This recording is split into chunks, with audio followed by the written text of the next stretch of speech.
og hvordan man sparer på det, det er noget af det, som optager os boligejere allermest.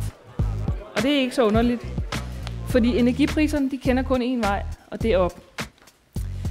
Så hvad kan vi selv gøre for at få regningen til at gå den modsatte vej? Det er noget af det, som vi vil fortælle om mere her i aften. Så handler det om vinduer. Og vinduer, det kan reducere vores varmeforbrug. Det kan reducere vores elforbrug. Det handler om vedvarende energi. Det handler om luftkvaliteten. Og så handler det om komfort. Og komfort, det er noget at gøre med, at man førhen havde man tendens til at rykke møblerne sådan ind i rummene. Fordi det med at have en sofa for eksempel stående op under vinduet, så kom der nogle gange træk ned i nakken, og det føles nærmest som om, at det er træk. Men det er simpelthen kuldenedfald fra vinduerne.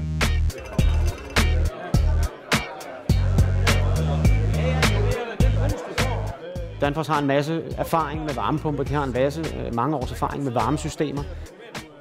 Man kan sige, der er mulighed for, når man har en varmepumpe, så er der mulighed for at kombinere den med solceller. Det er en god ting, tror jeg også har været nævnt i aften. Der er også mulighed for at kombinere det med solvarme. De løsninger findes også, og ja, der er folk, der varmer deres spa, pool, flere forskellige ting op med de her ting. Så det kan sagtens lade sig gøre. 40% af det europæiske energiforbrug, det går til opvarmning af vores boliger. Hvis vi rykker nogle teltpæle op her, så er det simpelthen opvarmning af vores boliger, vi skal have fat i.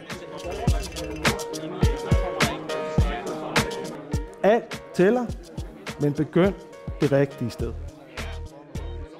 Er I godt klar over, at ud af det totale besparelsespotentiale, når vi snakker energi i jeres boliger derhjemme, så står isolering og efterisolering for helt op til 75% af det besparelsespotentiale, der er.